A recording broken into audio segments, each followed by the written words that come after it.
Hello friends, welcome to Udumalai cooking. இன்றைக்கி நம்ம குறைந்த பொருட்களில் நிறைந்த ருசியை தரக்கூடிய ஒரு பாயச ரெசிபி தான் பார்க்க போகிறோம். வாங்க இப்போ எப்படி பண்ணுறேன்னு பார்க்கலாம். இந்த பாயசம் பண்ணுறதுக்கு குக்கர் அடுப்பில் வச்சுருக்கிறேன். பாசிப்பருப்பு 3/4 கப் அளவுக்கு நான் எடுத்து கழுவி தண்ணி வடித்து எடுத்து வச்சுருக்கிறேன். இதை இப்போ இதில் சேர்த்துக்கலாம். இதை இப்போ நம்ம லோ ஃப்ளேமில் வச்சு ஒரு 2 மினிட்ஸ் வறுத்து எடுத்துக்கலாம். இது கருகிடக்கூடாது, நிறம் மாறிடக்கூடாது. அந்த மாதிரி நீங்கள் பார்த்து எடுத்துக்கணும். ஒரு நல்ல வாசம் வரும். அந்த டைமில் நம்ம ஸ்டவ் ஆஃப் பண்ணிக்கலாம்.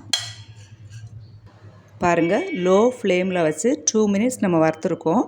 இப்போ நம்ம தண்ணி சேர்த்துக்கலாம். நான் 3/4 கப்பு தான் எடுத்துருந்தேன் பாசிப்பருப்பு. 2 கப்பு தண்ணி சேர்த்துருக்குறேன். இது 2 விசில் விட்டு வேக வச்சு எடுத்துக்கலாம். பாசிப்பருப்பு வேகிற அதே நேரத்தில் ஜவ்வரிசியை நம்ம வேக வச்சு எடுத்துக்கலாம். ஜவ்வரிசி நான் ஒரு 30 மினிட்ஸ் ஊற வச்சு எடுத்துருக்கிறேன். இப்படி நம்ம ஊற வச்சு எடுத்து வேக வைக்கும்போது சரியான பதத்தில் சீக்கிரமாக கிடைக்கும். அதுக்காக ஜவ்வரிசி வேகிறதுக்காக 1 கப்பு தண்ணி சேர்த்துருக்குறேன். இப்போது ஜவ்வரிசியும் பாசிப்பருப்பும் வேகிற அதே நேரத்தில் வெல்லம் நம்ம உருக்கி எடுத்துக்கலாம்.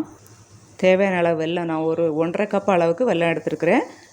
1/4 கப் அளவுக்கு தண்ணி சேர்த்துருக்குறேன். பாசிப்பருப்பு, ஜவ்வரிசி, வெல்லம் 3 அடுப்பில் இருக்குது. இப்போ நம்ம நெய்யில் ஒரு 3 டீஸ்பூன் அளவுக்கு நெய் ஊற்றிருக்கிறேன். முந்திரி பருப்பு வறுத்து எடுத்துக்கலாம். முந்திரி பருப்பும் திராட்சை பார்த்திங்கன்னா கொஞ்சம் பலூன் மாதிரி ஊதி வரும். அது வரைக்கும் நம்ம வறுக்கணும். இப்போ நம்ம முந்திரி பருப்பும் திராட்சையும் வறுத்தாச்சு. பாசிப்பருப்பு 2 விசில் விட்டு வேக வச்சு எடுத்துட்டோம். நல்லா வெந்துருச்சு பாருங்கள். இது கூட வேக வச்சு எடுத்து வச்சுருக்கிற ஜவ்வரிசி சேர்த்துக்கலாம். ஜவ்வரிசி சேர்த்ததுக்கப்புறமா ஒரு தடவை மிக்ஸ் பண்ணி விட்டுக்கிட்டு உருக்கி எடுத்து வச்சுருக்கிற வெல்லம் சேர்த்துக்கலாம். இது சுத்தமான வெல்லம், அதனால் நான் அரிக்காமல் அப்படியே ஊற்றிருக்கிறேன். வெல்லம் சேர்த்ததுக்கப்புறம் இந்த மாதிரி மிக்ஸ் பண்ணி விட்டுக்கோங்க.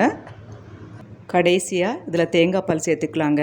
நான் ஏலக்காய் தேங்காய் பால்லையே அரைச்சி எடுத்துருக்கிறேன். ஏன்னா அது வாயிலெல்லாம் கடிபட்டுச்சுன்னா எங்கள் வீட்டில் யாருக்கும் பிடிக்காது. அதனால் ஏலக்காய் பவுடர் இல்லை, அதனால் தேங்காய் பால்லையே போட்டு அரைச்சி எடுத்துட்டேன். சேர்த்து மிக்ஸ் பண்ணிக்கோங்க. இந்த தேங்காய் பால் தான் இந்த பாயசத்துக்கு ஹைலைட்டு. ரொம்ப டேஸ்ட்டு, ஒரு அட்டகாசமான டேஸ்ட்டில் இருக்குங்க. இந்த மாதிரி நீங்களும் ட்ரை பண்ணி பார்க்கணும் கண்டிப்பாக. தேங்காய் பால் சேர்த்து லேசாக ஒரு கொதி வந்த உடனே நம்ம வறுத்து வச்சுருக்கிற முந்திரி பருப்பு சேர்த்துக்கலாம்.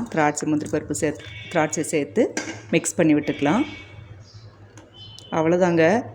நமக்கு இப்போது குறைஞ்ச பொருட்களை வச்சு ரொம்ப டேஸ்ட்டாக இருக்கும். குறைஞ்ச பொருட்களை வச்சு நிறைந்த நமக்கு டேஸ்ட்டை தரக்கூடிய ஒரு பாசிப்பருப்பு ஜவ்வரிசி பாயசம் தான் நம்ம ரெடி பண்ணியிருக்கிறோம்.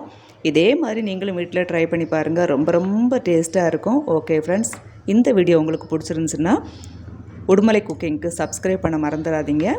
நெக்ஸ்ட் வீடியோவில் சந்திக்கலாம். தேங்க்யூ ஃபார் வாட்சிங்.